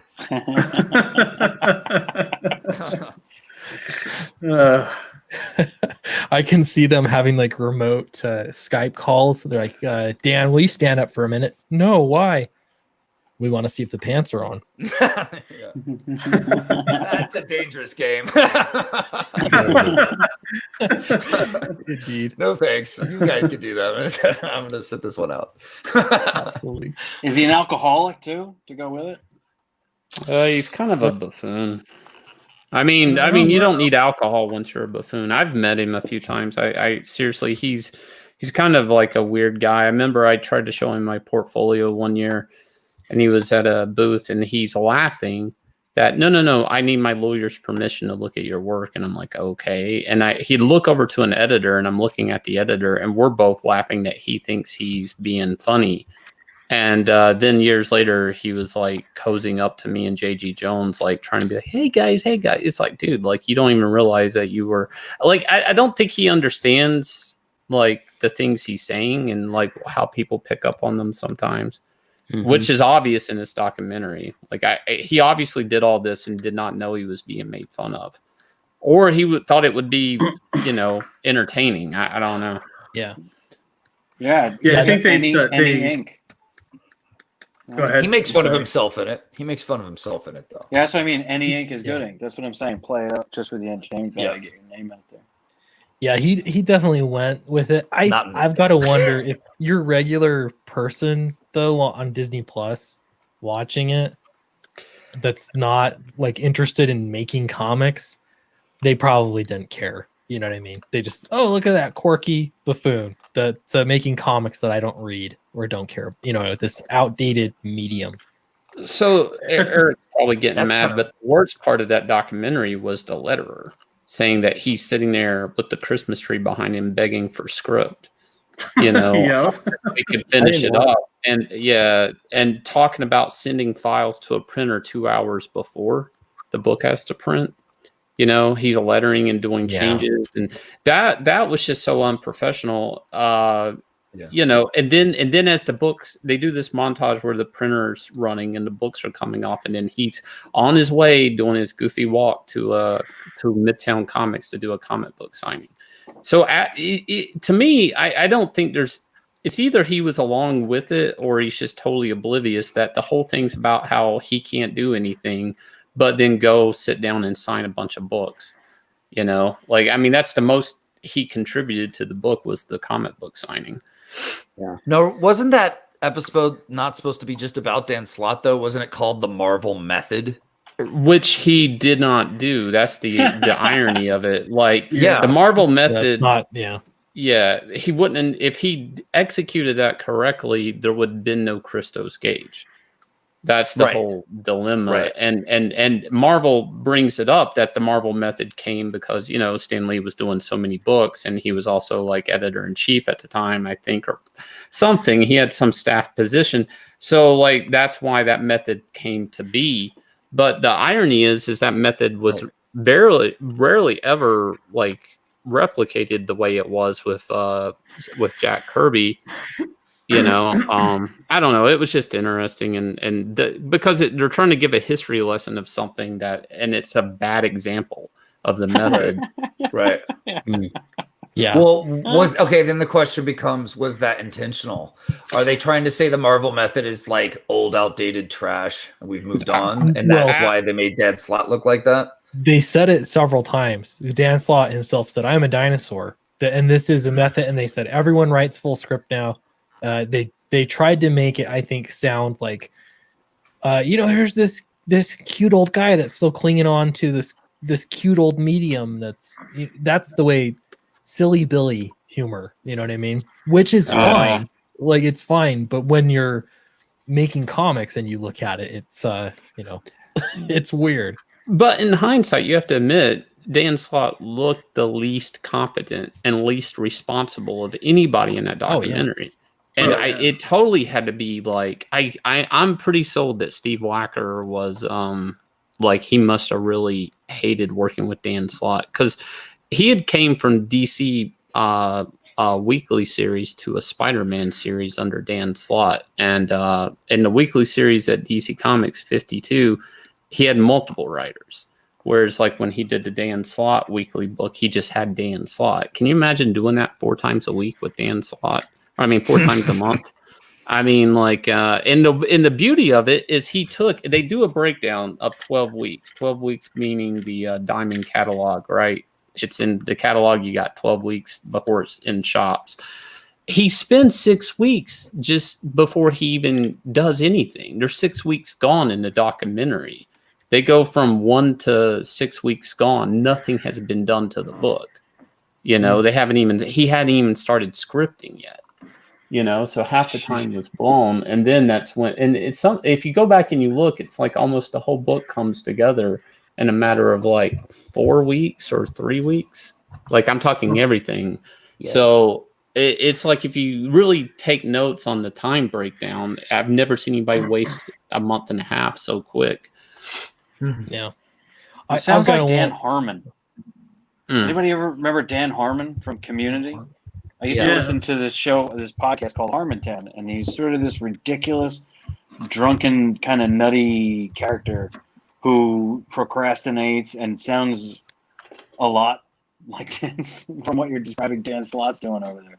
Putting everything off to the end and then kind of cannonball running it all at the last minute. Yep. Did you guys watch any of the other parts of that documentary? No, that's the other strange thing. This is like episode 6. I don't think that documentary, they're like one on cosplayer, one on toys. Like, I don't think it's really there for comics. No. Yeah, no, there was another one that I don't know which one it was. It was like 2 or 3 that I found slightly annoying because they were featuring artists, and I don't know if this annoys you guys, but like they showed this guy basically tracing over like backgrounds basically on you could clearly see that he was setting up the backgrounds and then tracing over it and like getting work at Marvel. And I don't know, that kind of annoyed me a little bit, I guess. I don't know what you guys' thoughts on that. What do you mean? Their example of an artist was just a guy tracing background photographs? Yeah, he had some kind of software where he could like make cityscapes. He works on like one of the Miles Morales Spider-Man, and he basically had it on like a light box and was basically chasing the backgrounds on it. And it was just like, I don't know, I found that kind of annoying as an artist, like. Yeah. Seems like that happens a lot. Because like, I'll notice it now. Everything's so perfectly in modern comics. Like everything's perfectly straight. And it lacks personality. Yeah. Yeah. Yeah. You used to be able to tell different artists by the skylines they would do for cities because they had their unique feel and take. And he was also like doing figures processed, too. He was tracing figures and everything else. So it was almost like where, wow. Yeah. Was it based on 3D models? Yeah, yeah. One of the consequences of our tech, I think, is more tracing than ever. Like, it's become more commonplace in mainstream comics. Yeah, I see it a lot. A lot of 3D model stuff. I get it. Like sometimes the way we draw, it's like I could use that 3D model to do this with it. It can become a useful tool for some artists, but when it feels over processed and like I'm just watching like mannequins like falling onto each other and stuff, like I'm out. I am pretty much. Out, a lot of anime, like the 3D anime, have done that.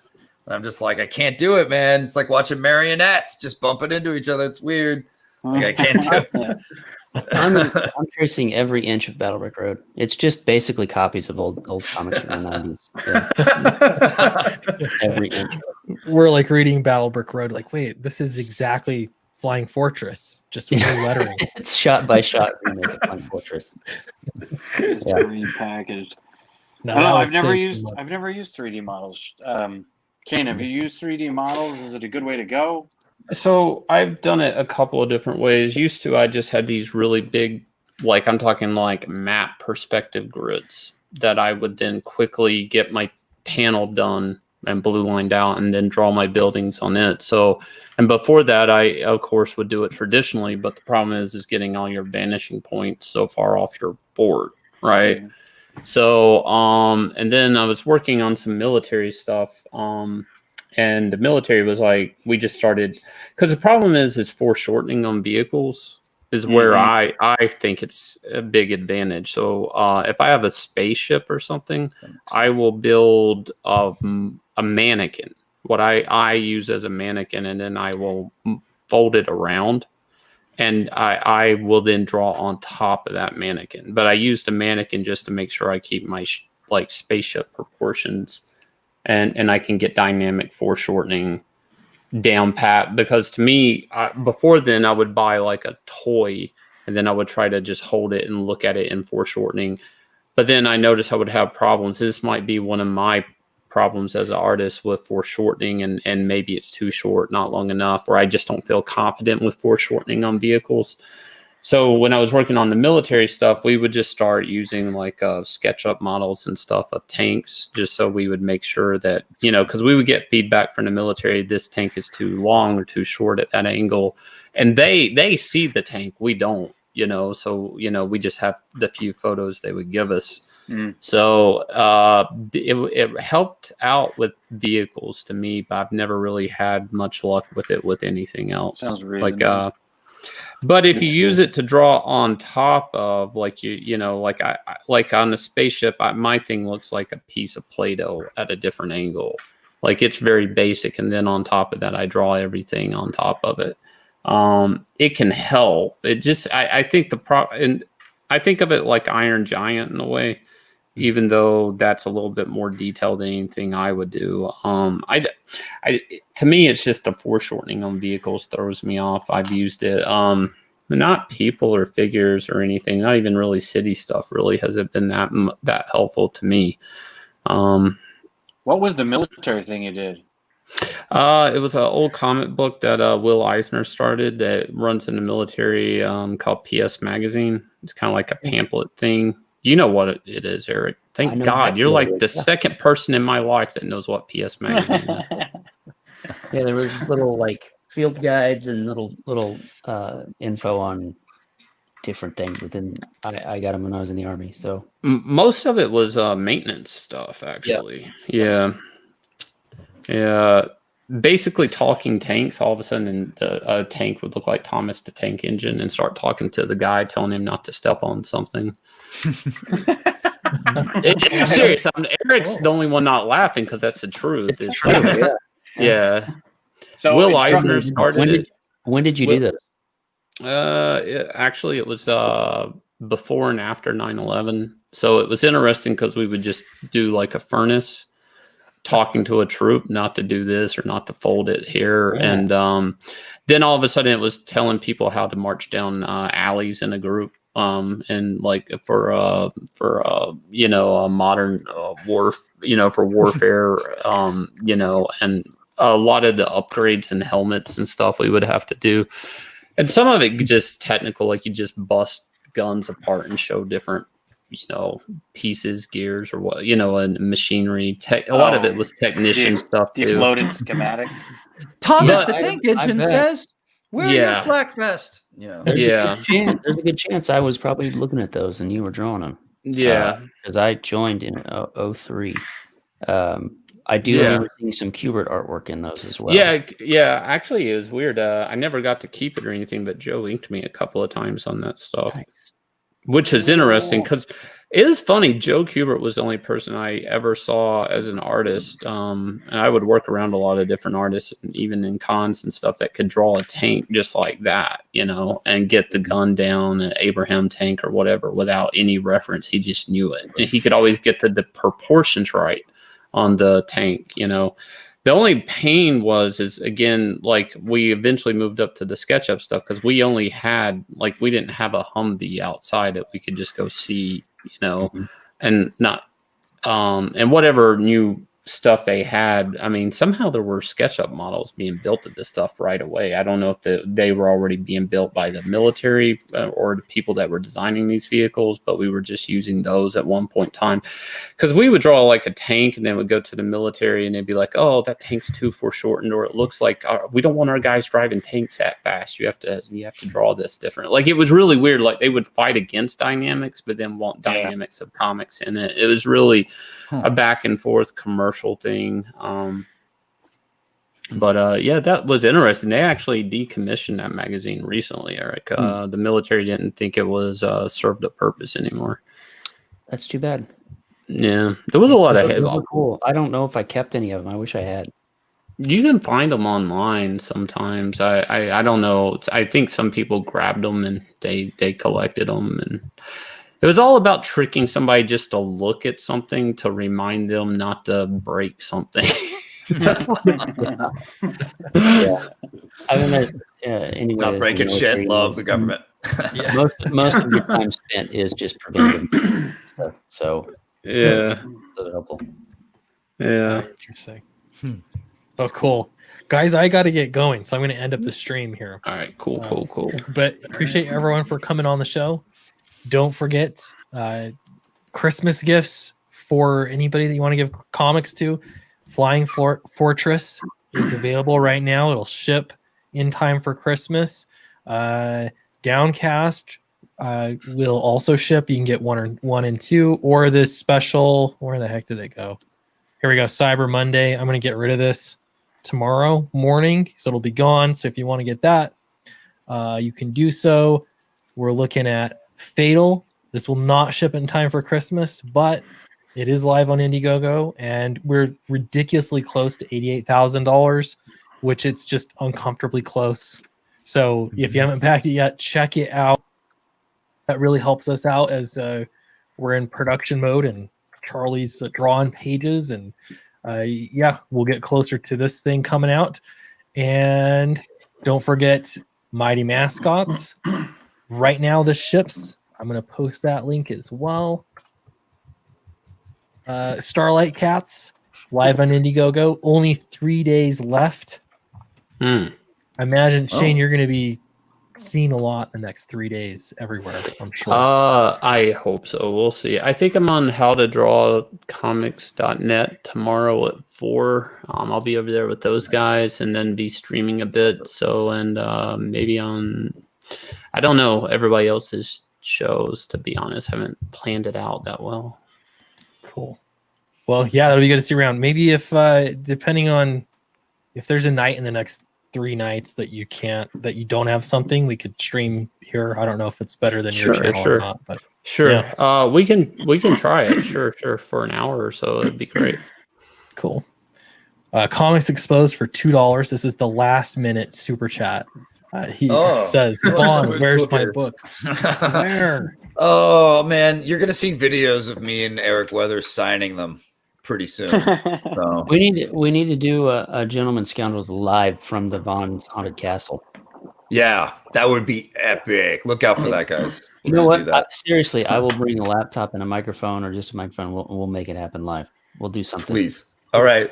I'm down. So, Eric, are you making a road trip? Yeah, that's part of the campaign. It was some stretch goal, wasn't it? That I would come sign the books. Yeah. Something like that. It was like 30 grand or something. Low ball. A long time ago. But yeah, we live about 3 hours away from each other, so I'm going to drive down to Oklahoma. He's going to come out with me, and we're going to go to like the 80s retro bar called the Max, and we're going to play arcade games and drink up and scam some chicks and just do horrible things. Run through a cornfield or two. Yeah. Hey, I know you're wrapping up, but I have an announcement of an announcement to make. Oh, you're pregnant. Oh shit! I am pregnant. Not me. I'm starting something, and I'm dropping the link in the private chat, so you can. I mean, I'm a mod, but I am starting a. It's going to be a few months, but I'm starting a How to Letter Comics website. So there has been so much. That's sweet. Anytime I talk about lettering, there's 1,000 questions in the chat, and I am gonna answer some of those questions. We're gonna have free content. We're gonna have paid content. It's everything right now is a work in progress, but I'm going to make this a thing. Inspired by Clayton with his How to Draw Comics thing, where I'm going to be a part of that as well. So be on the lookout for howtodrawcomics.com. I'm trying to get the email sign up to work, but every time I inject the HTML, it gives me an error saying, put this in the top of your CSS. And I don't remember how to do any of that nonsense, so I'll figure that out sometime soon. But yeah, if you want your lettering tips, if you want to get better at lettering your own stuff, or you just want to, gives me more name recognition, I guess. You can still hire me, of course. I will always letter your book. So yeah, keep that bookmarked, and I'll be talking about it more in the next few months. Very cool. Great idea. Lettering Jesus. Very cool. We have last minute super chats too. Eddie Winkler for $2 says Snogans is a beast. Stoked for a fatal. Good night, all. Thank you so much. Thank you, Eddie. We also have Deltaverse Comics for $2. Says Vaughn definitely has the low balls, babe. Babe. It's like Nice. Will Arnett in that movie where he's like, babe, babe, babe. She just walks away. Now I made the connection. It's Will Arnett in every movie. It pretty much. Yeah, I was gonna say every time I see him. Cool. Well, thanks everybody for coming on the show. I'm gonna round it off, close it out, and everyone have a great week. Thanks, everybody.